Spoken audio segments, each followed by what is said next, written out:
Hi, everybody. Today is Thursday, October 2nd, 2025, and Alex Krainer, our friend, joins us. Welcome, Alex. Thank you for the invite, Nima. Always good to join you. Alex, the situation in the Middle East is of particular concern because it seems that the United States is moving a lot of, let's say, weapons, fighter jets, and aerial tankers to the Middle East, the same sort of movement that we've seen before the war between Iran and Israel happening, 12 days of war. And many people are concerned about what's going on in the Middle East, particularly those people who voted for Donald Trump, like Tucker Carlson and the late, Charlie Kirk was so much concern in the first place when they wanted to attack Iran. And here is what Tucker Carlson yesterday had a podcast with Jeffrey Sachs, but before Jeffrey Sachs coming up, he mentioned something new that we didn't know about it during the 12 days of war with Iran and Israelis and their behavior in Washington. Here is what Tucker Carlson said. War, such as it was with Iran, the U.S. and Israel versus Iran, bombing on all sides. During that short conflict, IDF officers in the Pentagon, foreign military officers in the Pentagon, and by the way, they're not the only foreign military officers in the Pentagon, to be clear. There are NATO officers, they're from other countries, British, but there are a bunch of Israeli Defense Force officers in the Pentagon that week. And during that week, ask anyone who works at the Pentagon, they enraged American Pentagon staff by just barging into meetings, giving orders, making demands, and nobody did anything about it. How can a foreign military officer barge into military headquarters, even if invited, but barge into a meeting and start demanding, we want this, we want that, you need to get on this? Huh? The more you allow that kind of deeply unhealthy behavior, the more you're going to get. And that's exactly what has happened. Because of the weakness of our leaders, we have incited predators in a foreign country to take advantage of us. Oh, that's such an anti-Israel thing to say. It's not anti-Israel at all. It's a demand that the people whose job it is, whose sacred duty it is to defend and represent us, our leaders, both at the Pentagon and all throughout the U.S. government, that they do that they stand up and defend us against all potential threats, against all foreign countries to the extent they need to, and that they do not prostrate themselves before a foreign nation. That's just basic. Why have a government, especially a strong government, if it's taking orders from another weaker government? And that is the state of play. And it has been for a very long time. And they're not even pretending. Yeah, they're not even pretending. Alex, what's your take on what's going on in the Middle East? Do you think that we're going to have a second war between Iran and Israel, which I would believe if that happens, the United States would participate since the beginning of the war? I don't see how Trump can avoid participating in this war if Israel launches it. And it does look like Israel will launch it. It's just a question of time, and it's probably due fairly soon. I think that it's going to be extremely dangerous for the United States to do this. And I think that the very fact that we hear so much about this now, that we hear so much about the Israeli role in the United States, but especially from people like Tucker Carlson and Candace Owens and so forth, people who are not part of the administration, but who are allies of Donald Trump and his government, tells me that there's a great resentment towards Israeli influence in U.S. foreign policy. And I think that this is part of all these revelations that followed Charlie Kirk's assassination for the United States, for the American people, to become aware the ways in which the American government and the American military are being manipulated by foreign force to carry water for them, to fight their wars. And ultimately, I think that if the war can be avoided, that it's kind of a preparation for shifting the blame from Trump administration to the Israelis. I don't have a better explanation for that, because it seems to me that if the United States went full on into a broader war in the Middle East on the Israeli side, that they can gain nothing other than a humiliating defeat, because we know that the Iranians have the power to destroy all their 22 military bases in the Middle East. That they can probably sink some of their ships, if not all of their ships in the region, whatever is within reach. We also know that Iran is probably even more powerful today than it was last summer during the 12-day war, because they've already received new armaments and new equipment from China and from Russia. We've seen voices from places like Pakistan and Egypt grow louder, and from Turkey, that, okay, enough is enough. They're ready to even put troops on the ground and intervene in Israel to stop the genocide of the Palestinian people. So, triggering this kind of a war is nothing short of suicidal for Israel. It's going to be extremely bruising for the United States if they can't extricate themselves from the situation. And I think that at that point, Trump administration will have to have a culprit. And I think that they're setting up Israel to be the culprit, rightly so. But I don't have a better explanation, because the whole thing, I understand where Israel is coming from.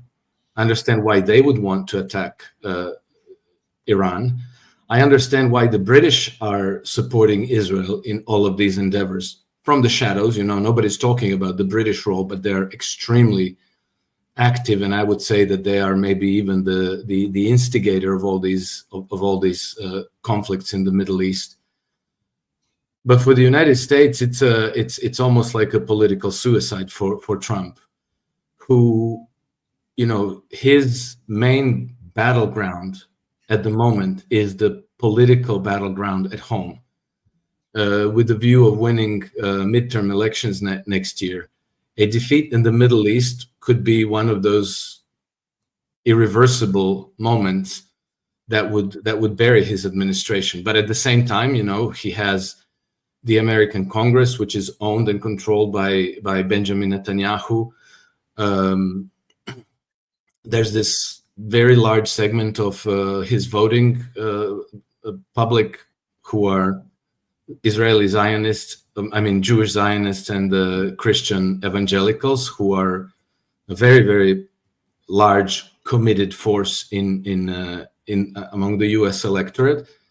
And these are the forces that are practically forcing Trump's hand. And I think that this is also the reason why we had this unprecedented meeting of all the generals and admirals in the U.S. military, where it was such a bizarre event, but the theme that seems to kind of undergird the whole thing is, as Pete Hegseth said, well, if you don't like what I'm hearing, you should resign then, which is a very, very abrasive thing to tell your military brass. And then Trump, on his way there, just gave a flippant remark: if I don't like the look of somebody there, I'm just going to fire them on the spot. It's not exactly those words, but it's very, very close. Trump has always been extremely careful to be supportive of the U.S. military, to have a good relationship with the U.S. military. So the fact that he's taken this confrontational stance tells me that maybe purges are in the works, that he may have to conduct a large-scale purge of the military brass to make sure that they don't turn against him. And this is not unprecedented either. During the Civil War in 1660s, Abraham Lincoln was forced. Well, he purged the American military and political class by imprisoning anything between 14,000 and 38,000 people, because in the middle of the Civil War, his government was also infiltrated by British interests, by Southern interests, French interests, and so forth. And to protect his presidency, he had to eliminate them all. So I kind of wonder aloud here if this very strange event that just took place with the gathering of all the generals and admirals in U.S. military wasn't an announcement of something like this starting to happen. Alex, looking at the behavior of the United States, you mentioned the role of the British government, British intelligence, British elite in the United States, but how do you evaluate the United States as an empire? Do you think they're losing their connection to the reality of what's going on in the Middle East? That's why because after all, it's Donald Trump, the one who has to decide about if the United States goes to war in the Middle East or not. And so what's going on with him and his administration? Because this guy is totally different. It's totally different from what we've seen before the election. Yeah, you're right, and I can't say. I don't really know. When the Trump in his electoral campaign, even Trump in his first term, was very much America first guy, very much wanting to extricate the United States from its imperial commitment around the world, wanting to withdraw U.S. troops from Syria, from Afghanistan, even from Germany. And he started off that way. But it seems that something about his rhetoric has changed since his state visit to the United Kingdom. And so the question is, did he change his mind? Did someone somehow get to him and force him to change his mind and to revert into the globalist camp? Or are we witnessing some kind of a grand deception where he's going to draw them in, not in order to serve them, but in order to behead them, politically speaking? It's very hard to say. We are looking at political processes that eclipse our temporal scale. The narrative cycle is going from day to day, from week to week, month to month, and so on. And we can see events. Ukraine war starts, it goes on, it's nearing its end. But we're looking at something like the fall of the Western Empire, which, if you compare it to the fall of the Roman Empire, that thing has spanned more than 200 years. And even before the Roman Empire was beginning to fall, they had a rival in the Mediterranean, which was Carthage. And the Romans were about as obsessed with destroying Carthage as the Western Empire today is obsessed with destroying Russia. And it took them 100 years to destroy Carthage. There were 3 Punic Wars. And after every war, they had to set up the stage for the next war. It didn't happen all at once. And they finally destroyed Carthage only in the 3rd Punic War. And today, I'm careful to call this the Western Empire because, no nation is a monolith, and the United States is not a monolith either.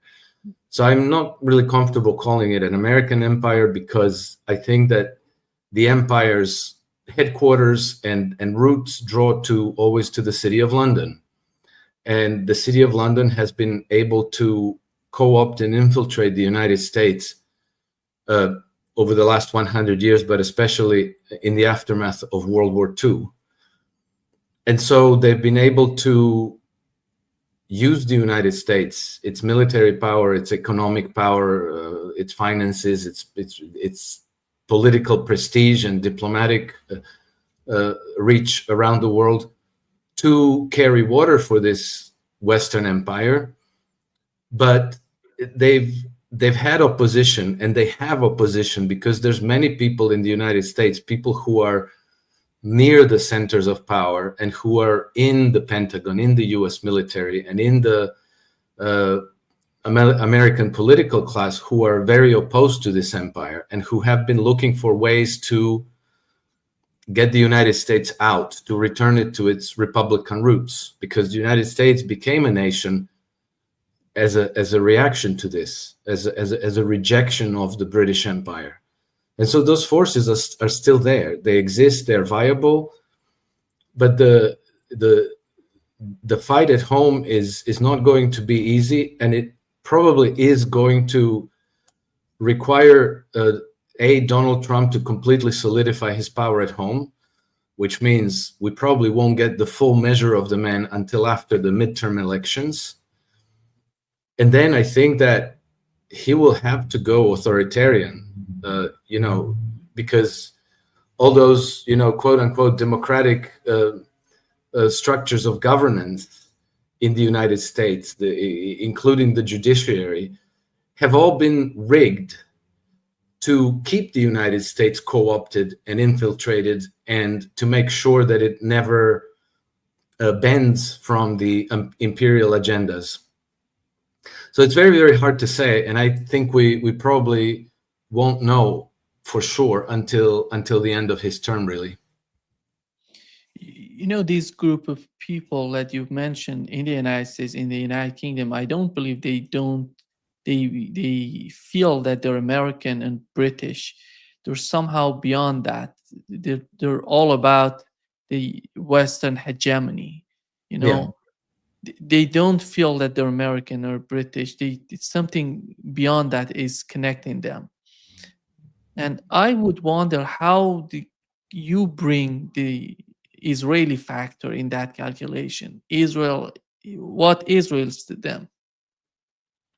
Well, Israel has been created by the British Empire, and the roots of the creation of Israel, the great Zionist project, go back to at least the 70s of the 19th century, so 1870s. And it took a long while to prepare the ground for them to do this. And we have from Alfred Milner's Round Table statements to the effect that if Britain is to remain a maritime empire, that they need to seed the Eastern Mediterranean with what they called a particularly patriotic stock. And so they started already colonizing Palestine with Zionist Jew. And we know that after the collapse of the Ottoman Empire, which was dominating, which included Palestine, that the British took the mandate over Palestine. And from there, the Zionist project begins. And then, the watershed moment after the Sykes-Picot division in 1916, in 1917, we have the Balfour Declaration, where the foreign minister, Arthur Balfour, basically wrote a letter. It's just a letter that he wrote to Walter Rothschild to say, oh, we're going to basically set up a homeland for the Jewish people here. And then after Second World War in 1948, the State of Israel is created. All of this was a British project, the project of the British Empire. And Britain remains very deeply involved in Israel. We see that because even though Britain and their foreign policy establishment strictly keeps in the shadows, They try not to be exposed. They try for their role to remain concealed. But we see that the British are active training Israeli military personnel who are then, they go back and they are in charge of the operations in Gaza. We see that the British are very active, flying almost daily reconnaissance flights over Gaza to provide the IDF targeting data in the real time. They got caught, then they justified, oh yeah, we're doing it because we want to help rescue the hostages. Neither the British nor the Israeli government care one hoot about the hostages. The whole point is to depopulate Gaza, the Gaza Strip, and to take it over. From the viewpoint of the Western Empire, Israel is primarily their unsinkable aircraft carrier in the region, and the Israeli Jews are primarily the cannon fodder to fight their wars in Lebanon, in Gaza, against the Iranians, against everybody that the empire needs to eliminate there. So it's not really a homeland for the Jews in its conception. It's more a cynical use of the Jewish people to carry water for the empire. And the need is to maintain their hegemony in the Middle East, because it's first of all, it's a very resource-rich region, and then it's a crossroads of very important trade routes, from Africa and the global south to Northern Europe, and also from the Far East to the Mediterranean. So Israel is important to the Western Empire. The Jewish people are not important to the Western Empire any more than the American people or the British people or anybody else. This is purely about hegemony. Alex, I really believe, because in Iran there is a community, a very important community, huge community, in my opinion, of Jewish people, a Jewish culture for thousands of years with Iranian, within the boundaries of Iran, what we know as Iran today. It's not Iran, Iraq. You see the Jewish people, Christian people living there for many years. And you don't see that sort of problem going up between it. But Israel is redefining, is reshaping everything. They're talking about it's.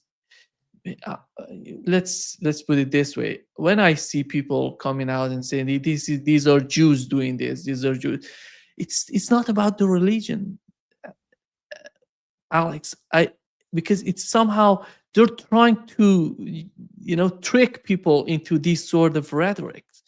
It's not about the religion. It's something beyond that happening with the case of Israel. And Netanyahu, you look at the behavior of Netanyahu, it says that the only state of Jewish people.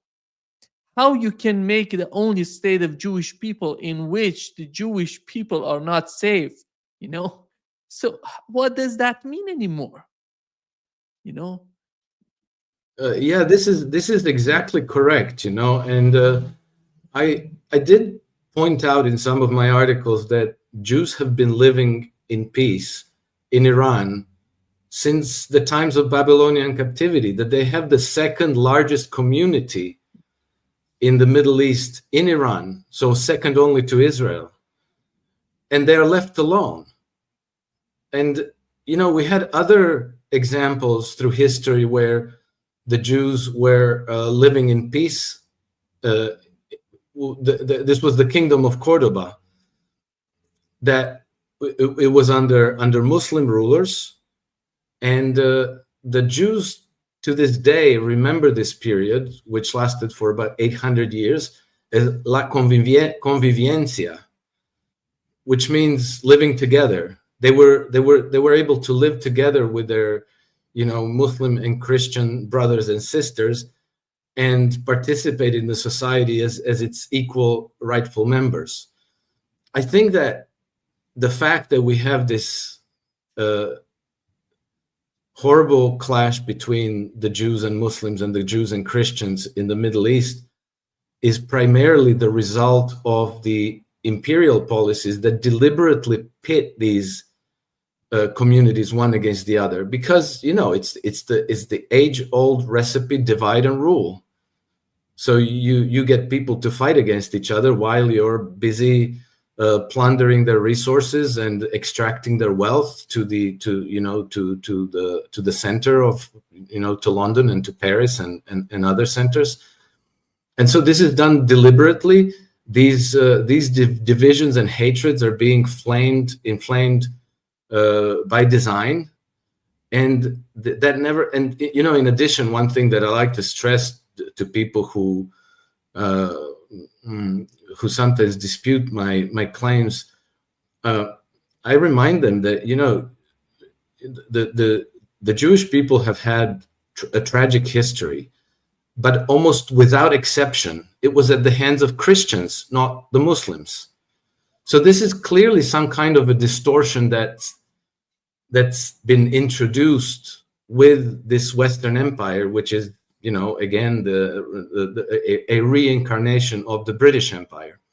And then, I want to point out another fact that people need to keep in mind. This is that empires are never national projects. So, we had Spanish Empire and French Empire and Portuguese and Dutch and Venetian and British. And today, many people will say that this is the age of the American Empire. But it's never about, the British people or the Spanish people or even their government. It's always a very close-knit and small network of vested interests that, like a parasite, infiltrate the governing structures of a host nation. And so if that host nation is the United States, then you have the American Empire. If that host nation is Great Britain, then you have the British Empire, Spain, Spanish Empire, and so on and so forth. But it's never, a result of the aspirations of those people. It's not that the Spanish people wanted to create an empire. It's always the money-lending oligarchies that start spreading colonies in order to turn peoples of other nations into their labor force, into their slaves, and to turn their natural resource wealth into their land, their collateral, because then on the basis of their collateral, they can issue loans to their clients. And those loans are profitable assets on their balance sheets. And they don't care if somebody's there fighting, dying, if the genocide is being committed, if people are afflicted by famine on a regular basis. They don't care at all. All they care about is that their banking institutions control the wealth of those nations, and that they can put the people of those nations to work in order to extract those resources and to ship them over westward to turn them into financialized flows through their trading and banking institutions. Alex, one of the we talk about Tucker Carlson, we had Candace Owens, and those people who are not happy with this case of Israel, what's going on between the United States and Israel. The main issue is how Israel is capable to manipulate, to influence the United States and politicians the way that no one else is capable of. Because you look at Russia, Iran, China, you never see these leaders talking about the domestic policies in the United States, the public opinion, and how you can reshape, you can manage the public opinion in the United States. But Benjamin Netanyahu came out just 2 days ago and said that, we don't have just woke left, we have the woke right, and these are Nazis on the right. He's literally talking about Tucker Carlson and Candace Owens and these people. And I would say Charlie Kirk, the late Charlie Kirk.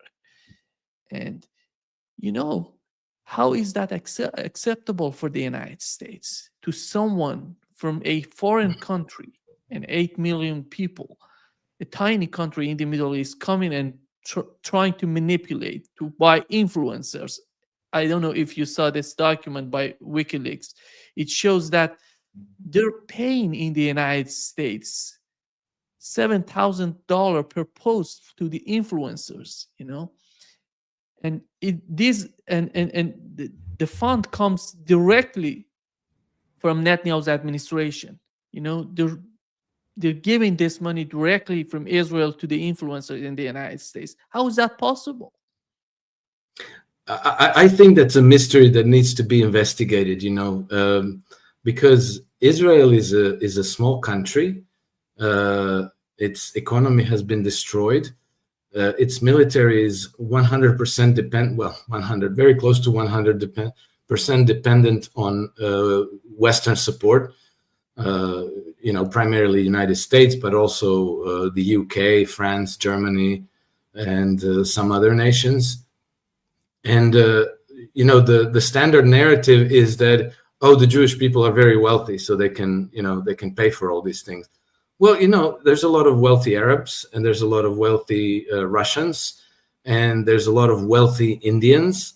And how come Israel has this really special status and special effectiveness in manipulating not only the American political system, but also in Europe and in Britain?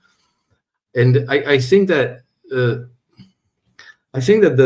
whole Zionist project is still inextricably linked to the British Empire, and it's probably one of their most important geopolitical assets. And so I think that relationship is very symbiotic, and that the support is mutual. And then I also thought that the power and effectiveness of the British foreign policy is a mystery to me, because once upon a time they had a strong army, they had a certain status and reputation around the world, but this all has largely imploded. And so now you have an island nation with an almost non-existent army and navy, and a broken economy and catastrophic finances, who is still running around everywhere in the world and has their hands mixed up in practically every crisis theater around the world. How is that possible? And my only answer is that they control the euro-dollar market, which is the US dollars that are circulating outside of the United States, and which are largely concentrated in London and in London's spiderweb of offshore centers like the British Virgin Islands and Cayman Islands and many others. And so I think this is the source of their financial power. And then they use that financial power by, doing, as you mentioned, they give people money to perpetuate their narratives. And they enter country after country with NGOs, with different charitable organizations, with secret diplomacy, with a limited special forces as well. They do that as well, and with institutions like the British Council. And they start preparing the grounds years before something happens that's discernible to the media, that makes it into the narrative. So the preparation of Al-Jolani, Ahmed al-Shara, whatever his name is, that's been going on for practically since the Iraq War in 2003. They've been preparing him for the role that he has today, and his foreign ministers and other people in his government. And now, we know that in Damascus, practically all the 4-star hotels are chock full of Brits. In Turkey, near homes where they were incubating these HTS forces, they were also managed and controlled by British MI6 and other organizations. And we know that, like Damascus, Gaziantep in Turkey is also MI6 central, full of British actors. And then you also get them in other designated crisis flashpoints like Sarajevo in Bosnia and Herzegovina, Kiev, all over the place.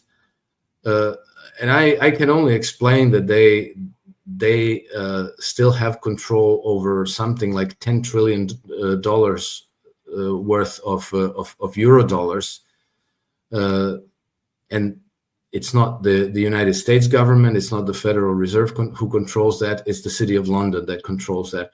And I think that this is the source of their power. And then they use that power to co-opt proxy armies to fight their wars.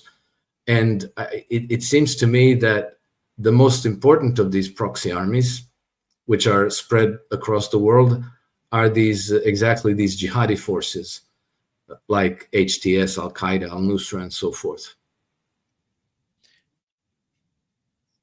With the Trump's peace plan, so-called peace plan, and you see Tony Blair, the name of Tony Blair pops up, and he's the one who's gonna, it's all comes. I think what you've said, it makes sense, because what is the reason of Tony Blair being part of the negotiations? Yeah, exactly. The guy is the symbol of death and destruction in the region. So yeah, go ahead. Yeah, correct. Tony Blair is and has been involved in everything, everywhere. He's very closely associated with Larry Ellison of Oracle. Larry Ellison gave at least 257 million pounds to Tony Blair Institute for Global Change. It's helped him build up a staff of 800 people that's present in 45 different countries around the world. Tony Blair has been pitching digital IDs, which, they just announced in the United Kingdom, but it's probably going to be copy-pasted to all of these 45 countries that where Tony Blair Global Institute is active. Then, he's been the man who packaged up HTS and the new government in Damascus for, to be likable to the Western audiences is Jonathan Powell, who used to be Tony Blair's chief of staff when Tony Blair was a prime minister. And then now Jonathan Powell is a chief security advisor to Keir Starmer. So the more we find out, the more we realize that all these different tentacles that we notice around the world that are stirring the pot everywhere, that all these tentacles seem to belong to the same monster. And Tony Blair pops up almost in every story.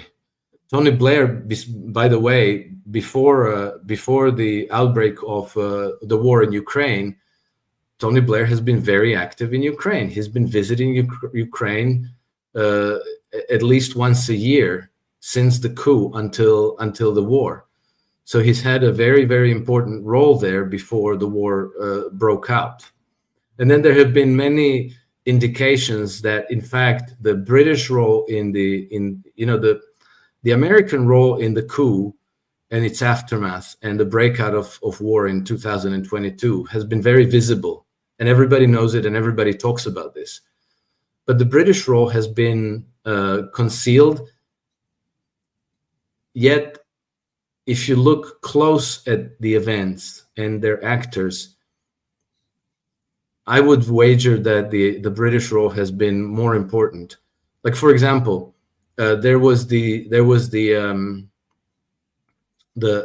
famous springtime offensive in 2021. In 2022. And then that turned into a summer offensive because the Ukrainians didn't really want to conduct this counteroffensive because they knew that they were not ready. They didn't think they were ready. And then when the counteroffensive finally took off, there was some frustrations because the Ukrainian troops and their commanders wanted to limit their geographical outreach. They wanted to secure the territories that they took over. whereas their foreign sponsors wanted them to go as far as possible.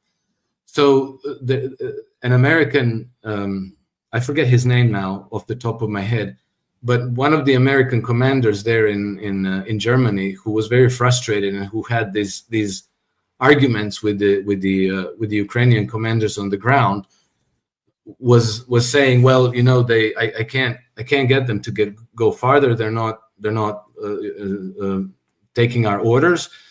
And then he had this conversation with then British Defense Minister Wallace, not William. What's his phrase? Ben Wallace, right? Ben Wallace, yeah. Yeah, and so Ben Wallace then asked him, like, well, if this was your direct underling, if you were his commander, what would you do? And the American commander said, well, I would fire him right on the spot. And then Ben Wallace said, okay, I got this.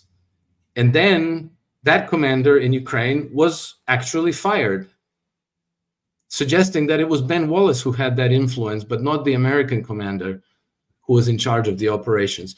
So you see, we see the Americans everywhere. They're not hiding their hand. They're acting out in the open. They bring their, you know, aircraft carrier groups. They launch these Tomahawks and their missiles, and they launch their planes with their big bombs, and everybody sees that. The whole world sees that. But to understand the British role, you really have to dig deep and find investigative reports about this.